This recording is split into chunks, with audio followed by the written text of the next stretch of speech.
I want to introduce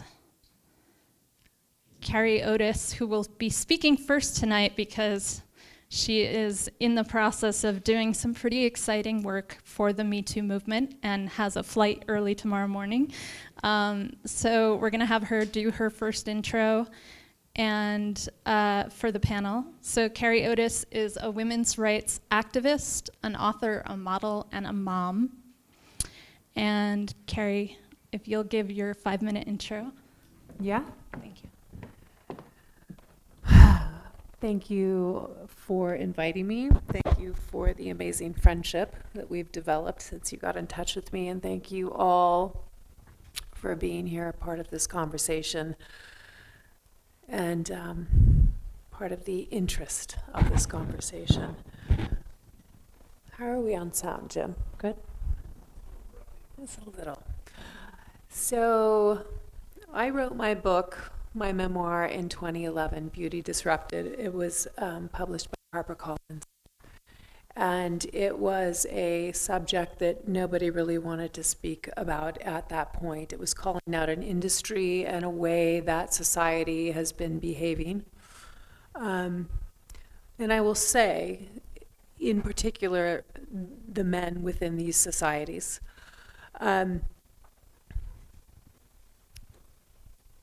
Since that time, there has been a building conversation, and I am thrilled to go back and say I spoke about this in 2011. The conversation has become the Me Too movement, the time's up, enough is enough, where we are seeing so many different industries globally that are screaming out, there has been a way that we've been behaving as a culture that has been normalized. And it's not okay. I am a mother to a 9-year-old and an 11-year-old, both girls, and I will not stop my advocacy and education and fight until they are safe within their lives and within their workplace, that they don't have to normalize rape, sexual assault, and sexual harassment. 3 weeks ago, I flew to the state capital, Sacramento, California. I'm from San Francisco, California, and I stood by Congressman Levine, and we pushed forth a bill that basically would work to protect the entertainment industry, both actors and models, from sexual assault and sexual harassment in the workplace. My concern has been, especially within the modeling industry, that we are working with our most vulnerable sector. We're working oftentimes with youth, with minors, and with young adults. And we are putting them in positions of the most challenging workforce or work conditions, where they're being objectified, prematurely sexualized, and all of this upon them. So these kids have very real grown-up problems that they're being faced with in their workplace that's going to also define them of who they are as individuals. So we went, and part of my thought of this this subject was I had to testify in front of the Labor Commission in California. My testimony went to the press, and then it went to the Labor Commission. And it was a testimony 3 to 5 minutes long. I have been raped. I have been sexually assaulted. I have been sexually harassed. And that has been totally the norm for my working conditions for over 30 years. We can do better. As humans, we can do better. And if you look at the fact that most other industries, speaking to my husband in his environmental industry, CEO of 3 different global environmental companies, they have to undergo sexual harassment training twice a year. It's mandatory. They have to undergo all of these different human health and safety compliance codes of conduct law before each employee gets to pass and gets a paycheck. So why are we taking an entire industry that's working with minors and not enforcing the same code of conduct? It's alarming. And they didn't pass the bill. And I'm going to go back in February and present this again. So that was my moment of courageous vulnerability, to be in front of a group of people who were going to vote yay or nay on the fact that I've been raped in my workplace. And there were actually both men and women that said, no, we're not going to pass this right now. The language isn't strong enough. So I ask us all to go beyond politics and beyond this tight way our communities are working, and go back to the heart of humanity and dignity and decency and connection with you and you and you, and that we all connect again. And fuck this whole, this whole tight line that's legal or non-legal, and let's break it down and go back into this tribe and the communities that we are. And from there, I ask us all to find our place, our accountability, how we've all been complicit in either looking the other way or dragging somebody down and not raising each other up. So us all to get back into this community effort. And I think from there we can make change. Thank you. Thank you.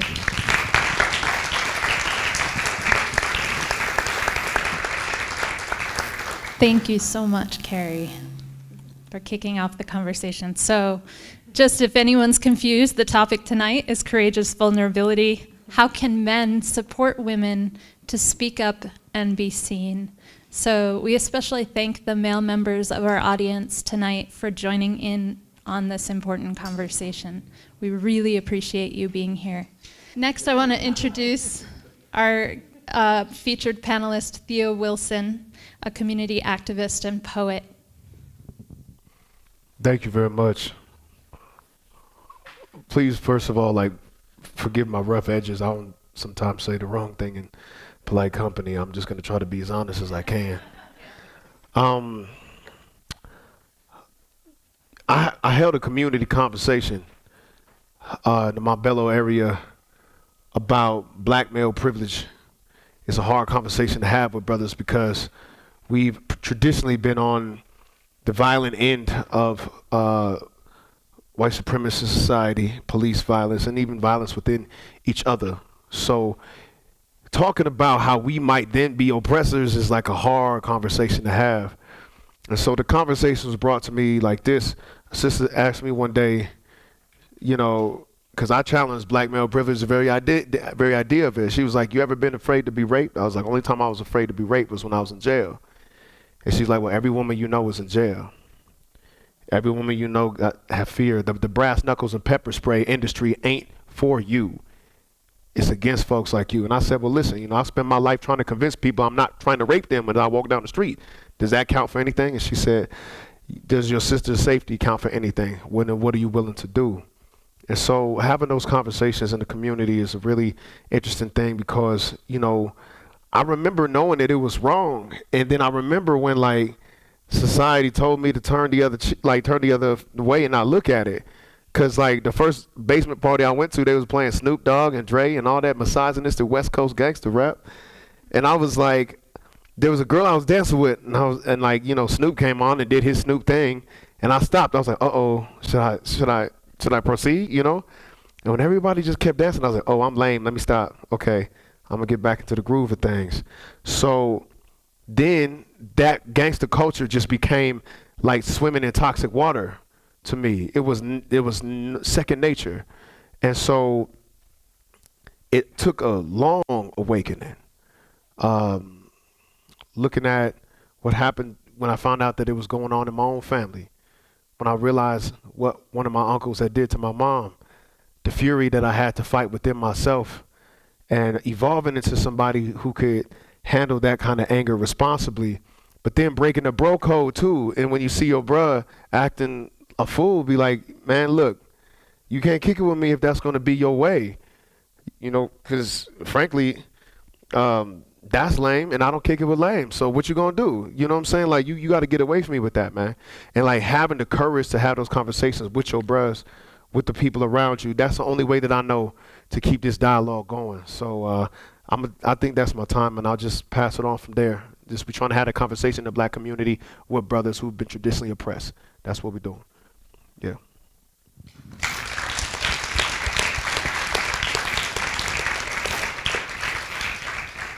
Thank you, Theo. I want to welcome Wellington Bullings up for a song. So Wellington is a local singer-songwriter based in Boulder, Colorado. Dexter Payne on clarinet. And anybody else playing in on this? Charlie Rose? Okay. I'm a singer-songwriter from Boulder, and I actually have a EP coming out at the end of spring, and I'm really excited about it. And I'm really excited to be here, so thank you, Cara. The song that I'm going to sing for you guys tonight is actually a song that I haven't shared with anybody, but when Cara asked me to do this performance, she was like, do you have any feminist-ish songs? And I was like, oh yeah, I got some. And so I just picked a song that I haven't shared really with anyone, so it's you are the first. So it's called Broken Man, and it's not necessarily aimed just at men being the issue. It's not really where I'm coming at with this song. It's just understanding that some people are broken inside, and that's the reason why they do the things that they do, just on a human level.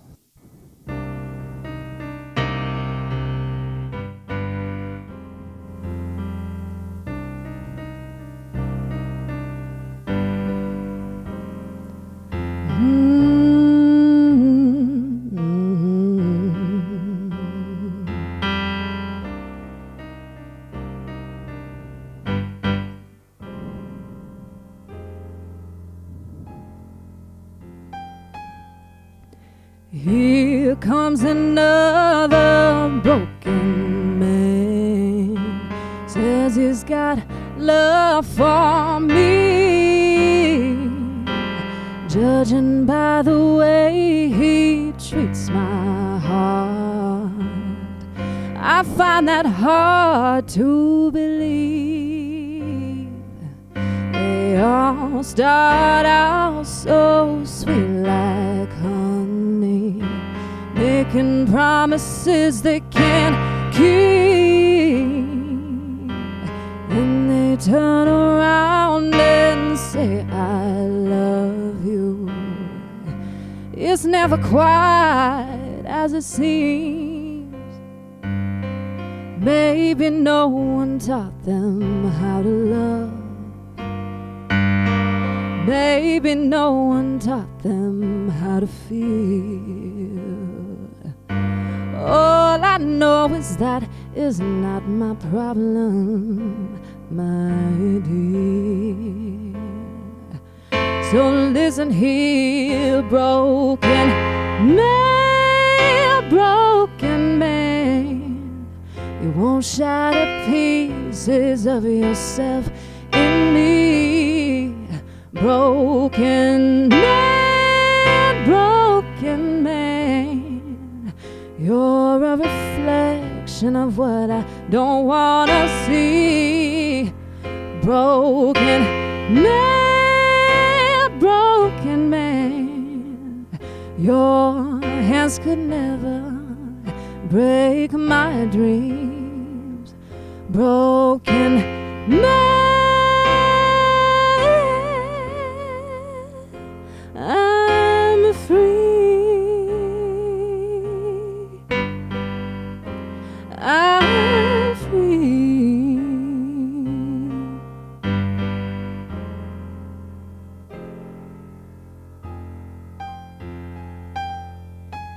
Just when you think you've lost your power, you try to capture mine. If you are the stone, then I'm the flower.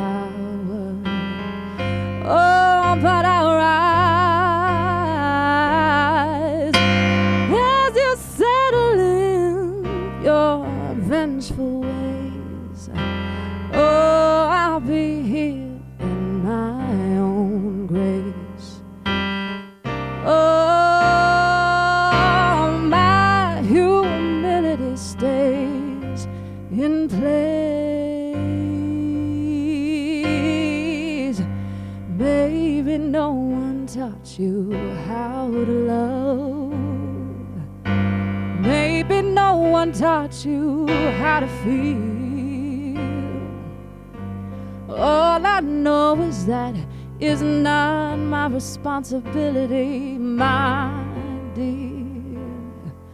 So listen here, broken man, broken man. You won't scatter pieces of yourself in me, broken man, broken man. You're a reflection of what I don't want to see, broken man, broken man. Yours could never break my dreams, broken man. Set yourself free. Oh, free. Oh, free.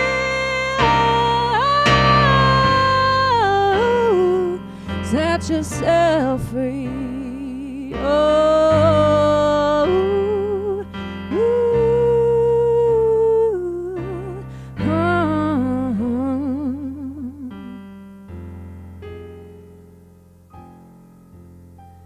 here comes another broken man.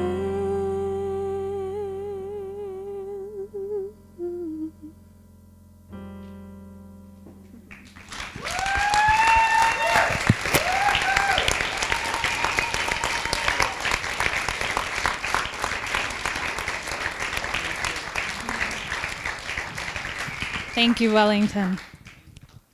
Thank you so much. All right, so next I want to introduce a panelist named Wendy Borman, who's an executive producer, director, and transmedia strategist. Welcome, Wendy. Thank you.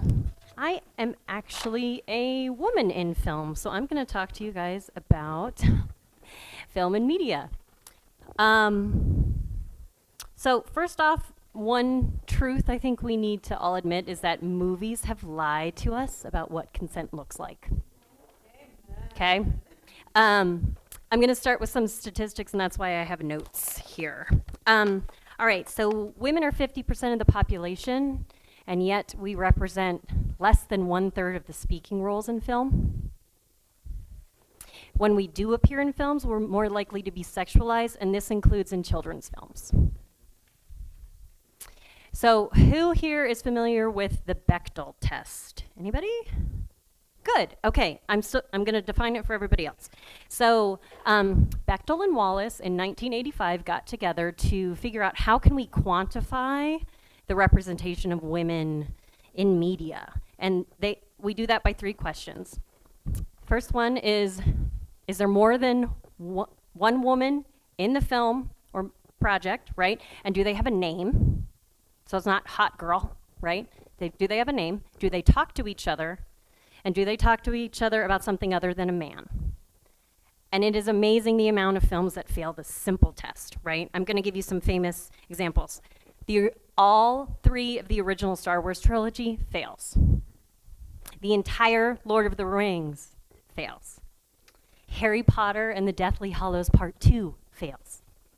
Slumdog Millionaire, Avatar. These are big movies that fail this simple test. Other examples is gender-based violence in film is rampant. I have a film that's coming out in just a couple months, and when I went to register it on IMDb, I put in keywords so people could find it, right? So the film's about women, so I type in women, and to be helpful, IMDb suggested some other keywords that I could add. They suggested sex, hardcore, female nudity, murder, F-rated, oral sex, and teenager. Not helpful for what I was trying to do. Here are some other famous movies that make sexual harassment a joke.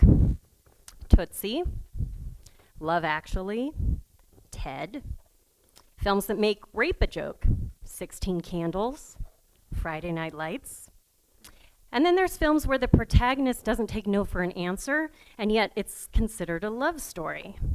Say Anything, 500 Days of Summer, The Notebook, Crazy Stupid Love, Love Actually Again, and 50 First Dates. So how does this translate into the real world? Well, the first is we don't see women as people, we see them as accessories. I taught middle school drama and dance in the South Bronx for 2 years with a program called Teach for America. And one time I was teaching the lesson about what is a prop. Okay, so the definition, it's an object that an actor uses in a scene. And I was asking the students, middle schoolers, give me examples of props. And we have an 11-year-old boy raise his hand and he says, a girl. And I gave him the definition again, and he still couldn't get that a girl or a woman was a character and not a prop. So he learned that from somewhere. Another example is when we do speak up about the harassment or the assaults that we experience as women, we're not believed, or people try to silence us. I recently had a stalker harasser experience in my neighborhood, and at a friend's suggestion, I posted the incident, a description of the person, where they're hanging out, what happened to me. I posted it on Nextdoor, right, to alert my neighbors. Well, one of the male neighbors flagged my comment as public shaming and asked for it to be removed. So here I'm trying to help people, and yet they're saying, no, the predatory male who's doing this to you, his privacy is more important than what's happening to the women in the community, around a school, by the way. So the other way that this is manifested, and women are guilty of this too, is we're trying to contain the Me Too movement by saying it's just about one thing. And my analogy to that is that's like saying the civil rights movement was just about voting rights. If we don't view this from an intersectional perspective and take into account all the different variables, we're not going to get anywhere. I mean, on this same Nextdoor experience, because I had used the hashtag #MeToo and timesup to try to get people's attention, she was like, oh, you can't use that here. That makes me uncomfortable because I'm a rape survivor. We should only use it for rape. I also was having a conversation via social media with a friend about the Aziz Ansari incident, and when I confronted her that some of the comments she was saying sounds a lot like victim blaming, and is that what you really mean? And she said, if we throw around victim blaming too much, it loses its power. No, you're actually just uncomfortable that that's what you're doing, right? So I'm gonna wrap it up. What can we do about it? I've got some simple things. We need to talk about it. Talk to children, talk to your partners about this, talk to your communities. It can be messy, we just need to have the conversation. When women share their experiences, don't interrupt them. Listen, right? And if, as you're listening, you have a question that's gonna sound something vaguely like, well, why didn't you? Don't say that. Sounds like you need to keep listening. Keep your mouth shut for a while, okay? If you need an example of a place to go because you're uncomfortable hearing women's stories, there's a great thing called Guys Read, and it's guys reading statements of women's sexual assault stories out loud, and then they discuss it, okay? And lastly, you can vote with your dollars. So I've got other resources to share, but go and see films that are directed, written, and starring by women, because if we see those stories and we value their stories, we're gonna start to see women as people.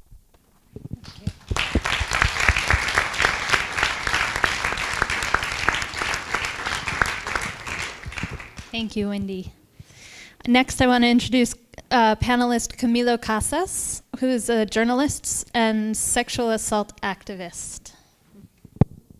Thanks. So my name is Camilo Casas, and I've been involved with this kind of constellation of issues for a little bit over a decade now, and that's ranged from producing a documentary on sexual violence as a weapon of war, to volunteering on a sexual violence crisis hotline and being an in-person crisis counselor with people who are survivors of sexual violence and their families and loved ones.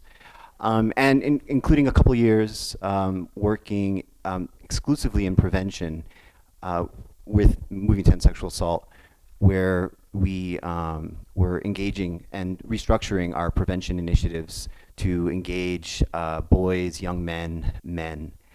And through that experience, I had the extraordinary privilege of kind of having a lot of these difficult conversations, interrogating violence, which is overwhelmingly a men's issue. I mean, this might not surprise anyone here, but 95% plus of all violence that's committed in the world is committed by men. 95% plus of sexual violence is committed by men. These are things that just intuitively we get, and yet when you actually take a step back and look at that, it's a pretty shocking reality. So through these conversations with everything from middle schoolers, high schoolers, frat boys, military men, policemen, first responders, sports teams, a hallmark that you're actually kind of getting somewhere with the conversations is when things get awkward and when things get uncomfortable. And that's when you know you're actually kind of making some headway and engaging with these unhealthy constructions of masculinity that feed into these violent attitudes and behaviors.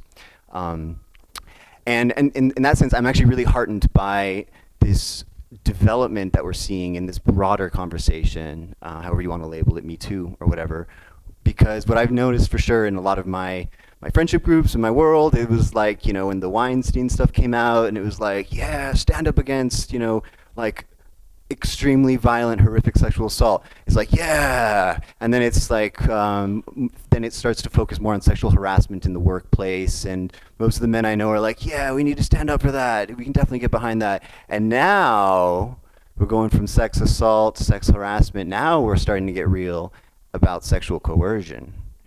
And all of a sudden, you're starting to see a little breaking in the sound where people are like, whoa, wait a minute, that's going to kind of touch a bit too close to home.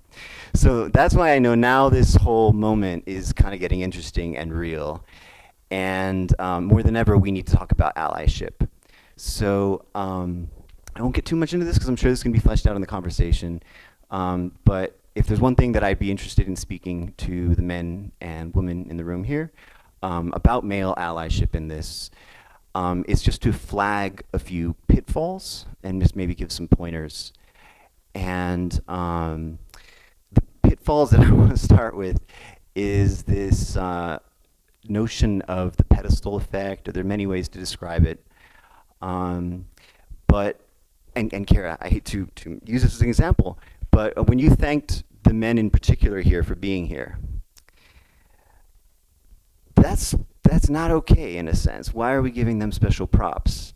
I mean, if anything, there should be many more men here, because this is fundamentally a men's issue. But what you find is, because this is constructed as a woman's issue, and that is a false construction, and by that I mean sexual violence and the continuum of it, when men do stand up and when men do enter into this field, they're immediately given, just for showing up for an event, you're given special props. Let alone for kind of, giving a few years to working in this or volunteering in this, you instantly get put up on this pedestal, and it feels really good. And you feel really, enlightened. And unfortunately, what that means is that men who enter into allyship around women's rights, sexual violence, gender-based violence issues, there's a really big trap of falling into being put up on a pedestal. And you need to check that. You need to check it proactively, because even the very conscious women around you are going to you're such a rarity, they're going to start to put you on this. And you need to realize that you don't deserve it, frankly. What you have to say is not commensurate to what people think it is.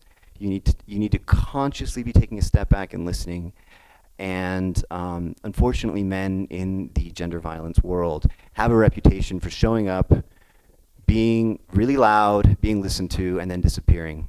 And we need to counter that proactively and reimagine the role of a male ally in this world.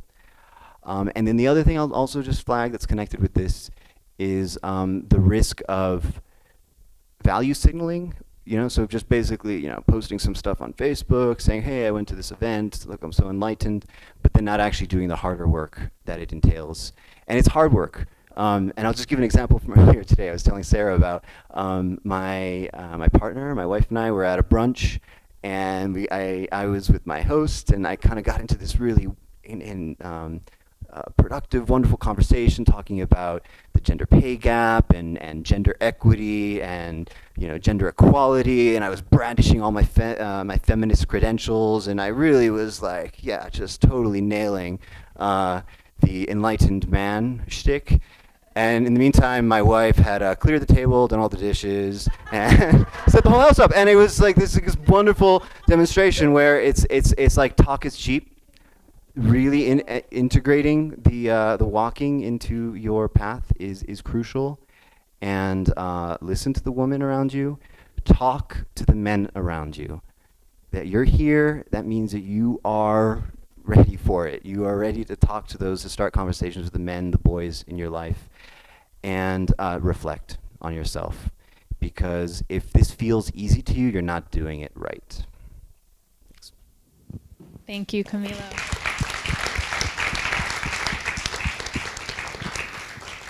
So now I want to take the opportunity to welcome all the women in the room. Thank you for being here tonight.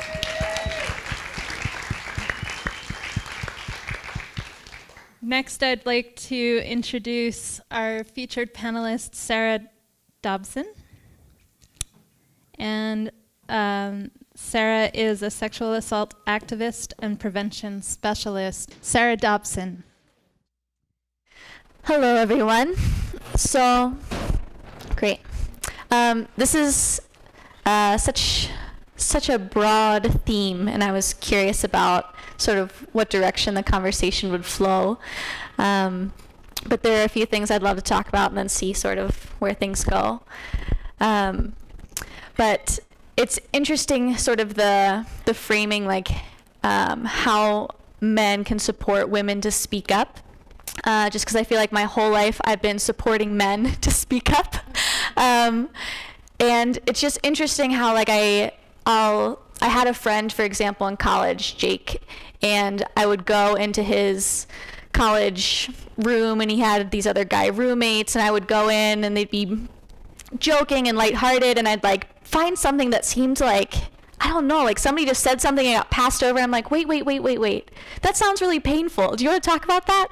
And just throughout the year, I don't know, I would just have these interesting conversations with them. At the end of the year, they told me, Sarah, we've had 4 real conversations this year in our dorm, and you were there for all 4 of them. And how sad I felt hearing that, but also just how common that theme was for male friends who would share things with me, and then I would discover that they'd never shared it with anyone. And for me, I just had spaces to be vulnerable and discovered that these men were just terrified of being vulnerable. And I think that there are some reasons for that. And I think it's that vulnerability has been tagged as feminine, and feminine has been tagged as devalued.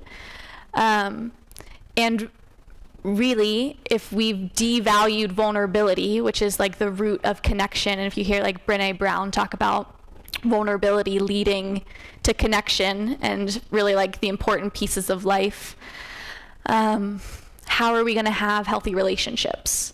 So we have sort of a whole population of people that's been socialized to reject everything that's feminine, which includes vulnerability, which then includes empathy and all the other pieces.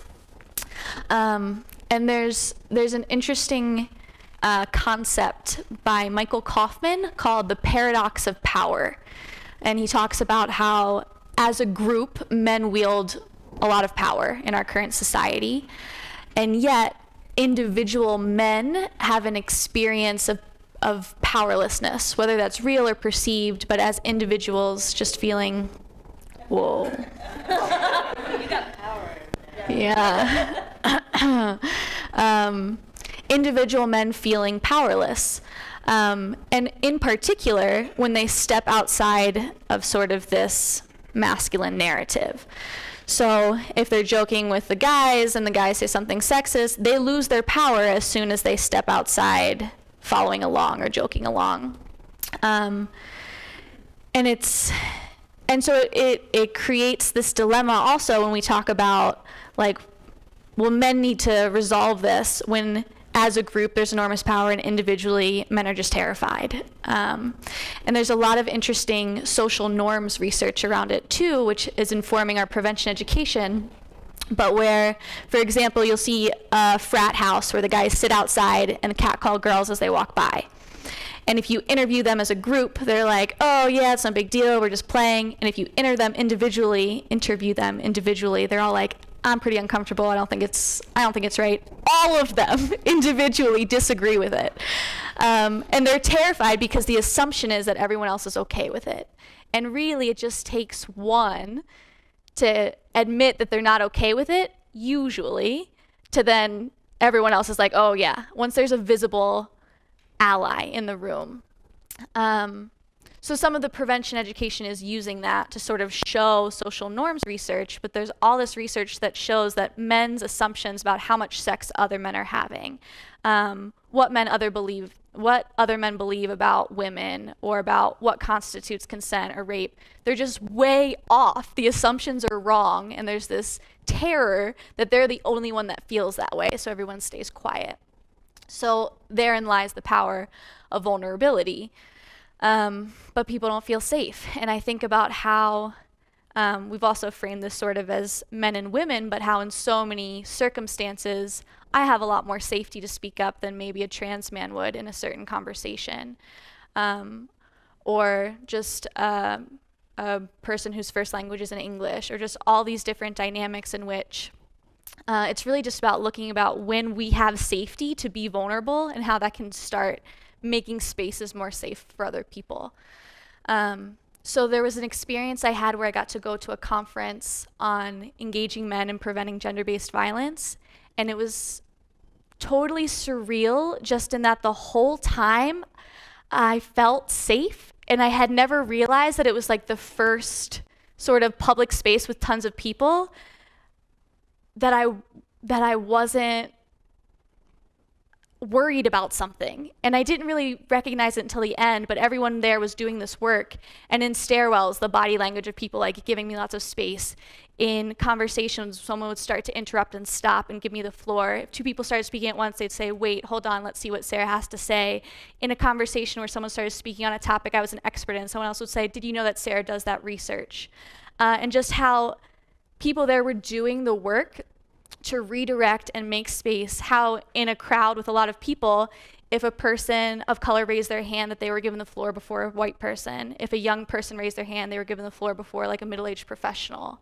How they had youth panelists, how they had accountability panels, and just the whole way that they organized, really being intentional about how can we change these spaces so that they feel more safe for other people to speak up. So I'm out of time. Thank you, Sarah.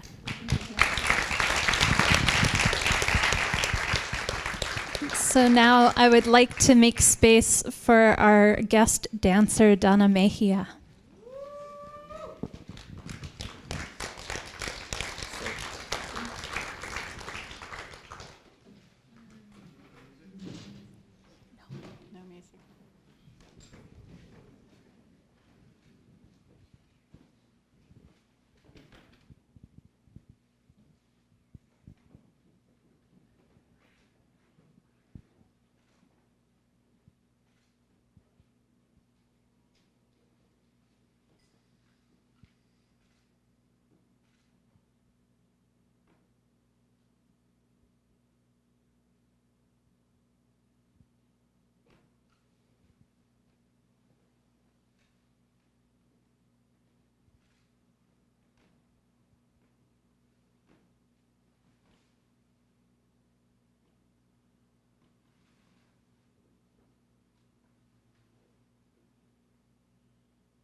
Thank you, Donna.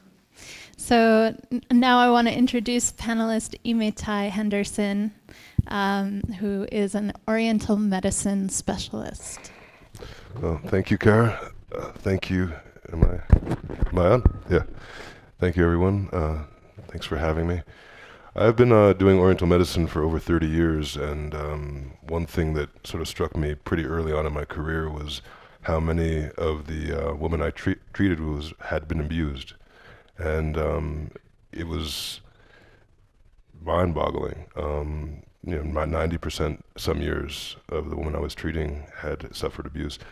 And what I would notice is that, it would take probably generally a year of consistent treatment and, watching the nutrition, sleep, menstrual cycle, and everything that is pertinent before, sometimes it would take that long before they would start to come talk about what had happened and really process what had happened.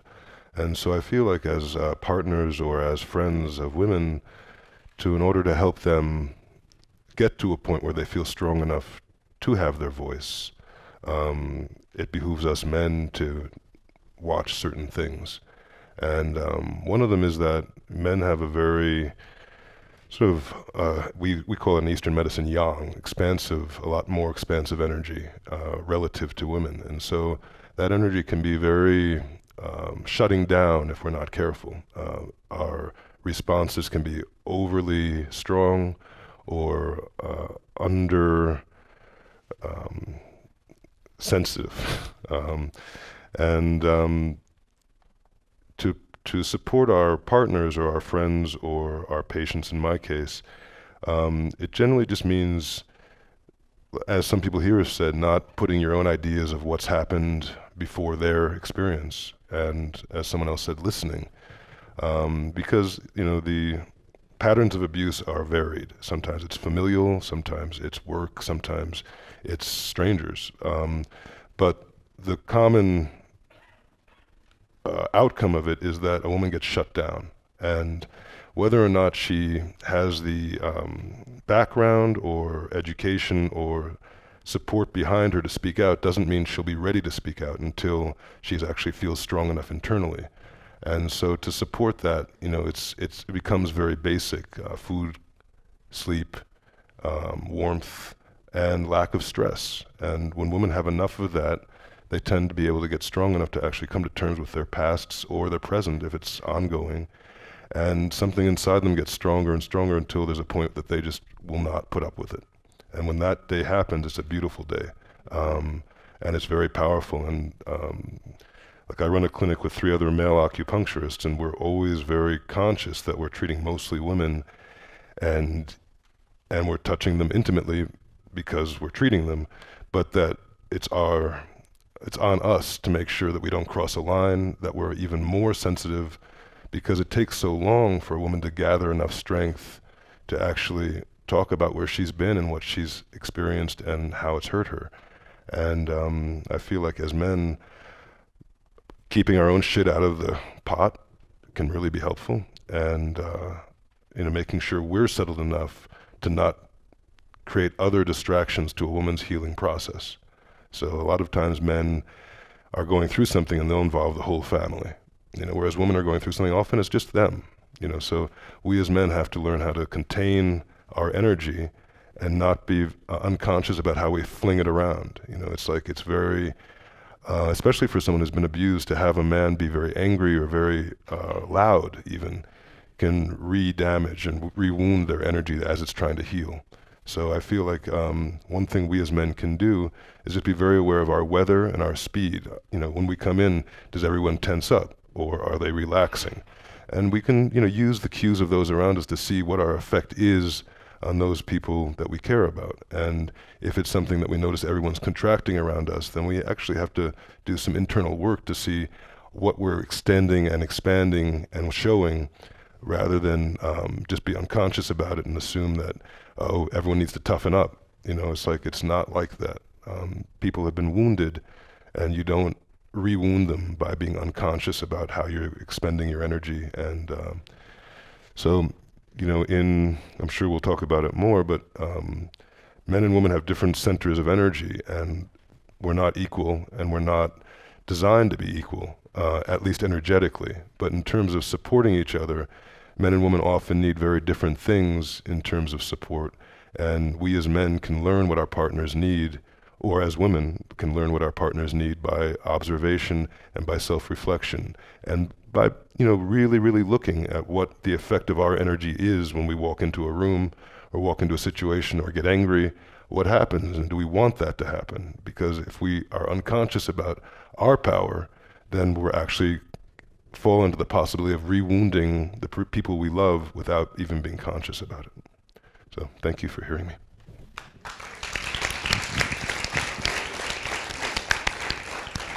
Thank you. So in terms of fluidity, and that I actually have to get back home because I have a flight out so early, I just want to say something that I hadn't said. Thank you to the brothers and to the fathers and to the lovers and to the sons and all of you men.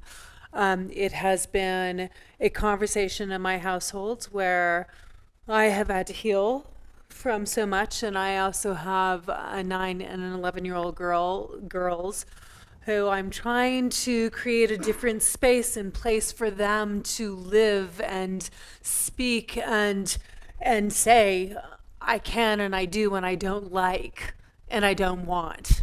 That was something I did not grow up with. And I think a lot of women didn't grow up with. You can say no. So within that, it's been a conversation. I've been a practicing Tibetan Buddhist for 30 years. I've worked with and studied with a Peruvian shaman for the past 15 years. So I've been on a journey. And so the majority of my life and what I do is really in sync with my spiritual path.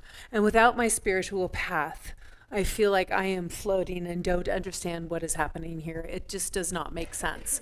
So within that context, my husband asked me, so I've seen how this actually is in my home. So we are super empowered and enlightened women. I am in what I'm doing and advocating for, and yet this whole movement has asked me to take a look really deep. How is this still in my life and in my home? Okay, so why am I doing all the dishes, we can go into the minutia of this. The biggest thing on my spiritual path that I have seen, and I just want to address, is that I have had a great many of women, including myself, whose partners are threatened by our path. The path that might potentially empower us, enlighten us, liberate us. So why would you feel threatened by that? What might you have to, would you lose us? No, if we're there together, I bring you along with me. We move along together.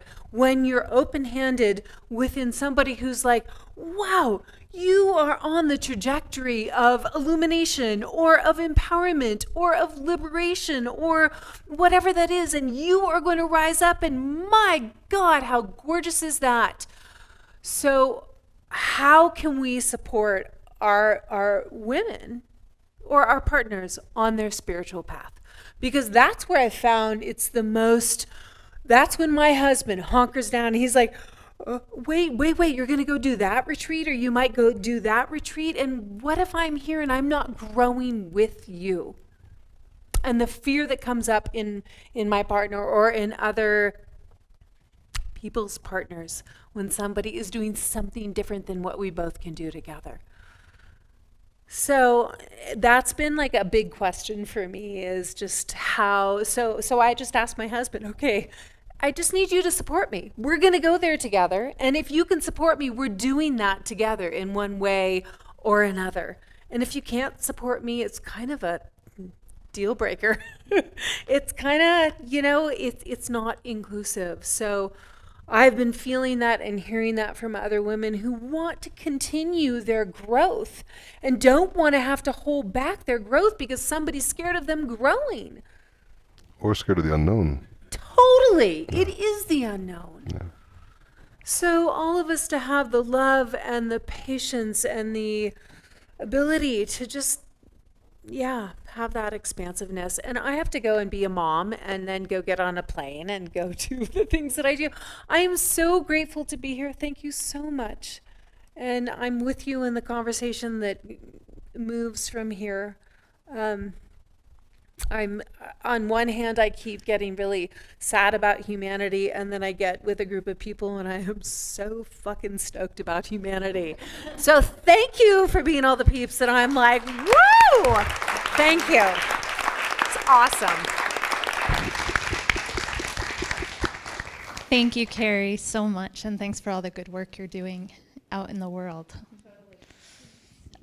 So I think what I'd like to do now is that raises a very important question, that which is, how can men support women on their spiritual path and in their own strength and power?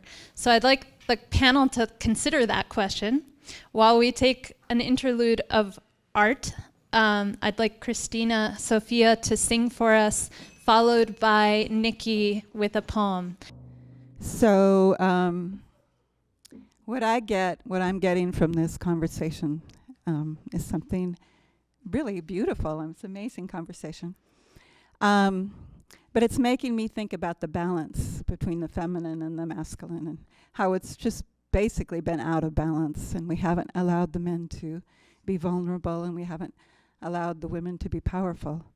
And so I'm just going to make some sort of meditative sound field here. And maybe we can just kind of take that question, take that into our essence of our being, and feel where that balance is within us. Okay.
This is Nikki Tulk, a poet, playwright, and theater maker.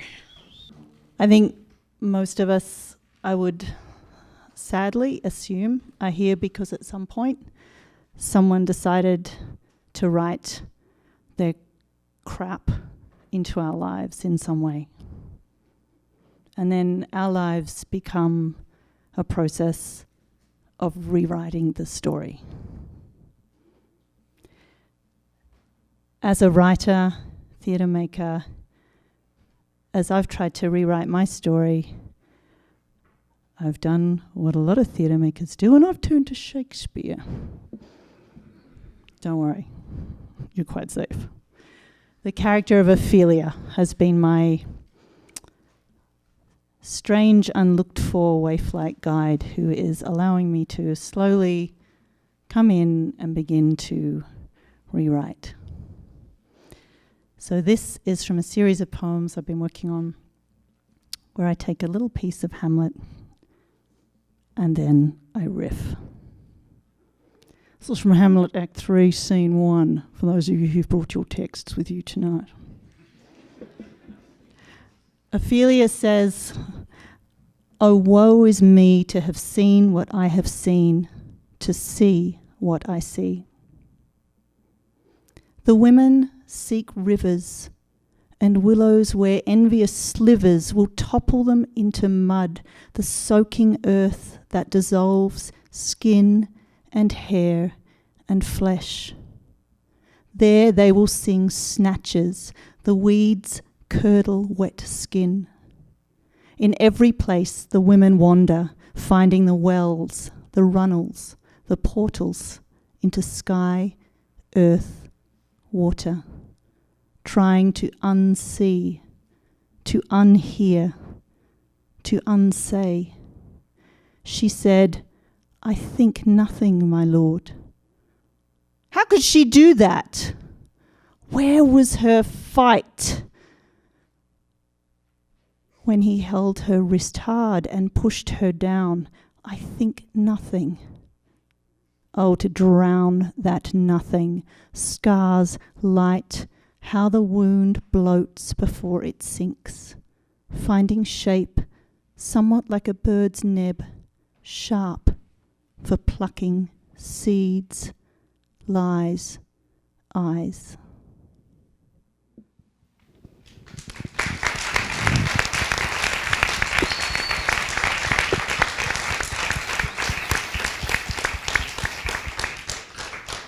I'm going to read a poem from my new show, The Alchemy of Imperfection, which is a piece about women and modern social paradigms. So this is a poem called Ghost. She is not a ghost, because I know her, and I am not a ghost. At least I don't think so, though sometimes in lonely evenings I wonder. Every day she wanders quietly through the parking lot. Once in a while, she tiptoes into a nearby field and secretly lies down in the brown grass, not seeing that another ghost is watching from across the pavement. She's almost transparent, her pale skin fading in and out of the bleak landscape.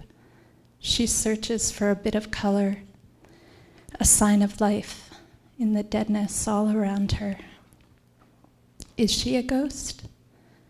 I keep wondering in the filmy haze of the barren parking lot. Or is she flesh and bone, but mostly shadow, like me? Her soul has gone missing. Maybe that is what she searches for in these moments in the dimming horizon and the dried grass. Maybe it was stolen in the suffocating embrace of a possessive lover. Maybe it ran away from the insatiable criticism of a doting mother. Maybe it fled the lusting gaze of a distant uncle who took something from her that she never offered. Like I, her unseen observer, she has just enough life left to get herself to work each day. But later, invisible, in the refuge of abandoned earth, she searches for the fragments of the soul she once had.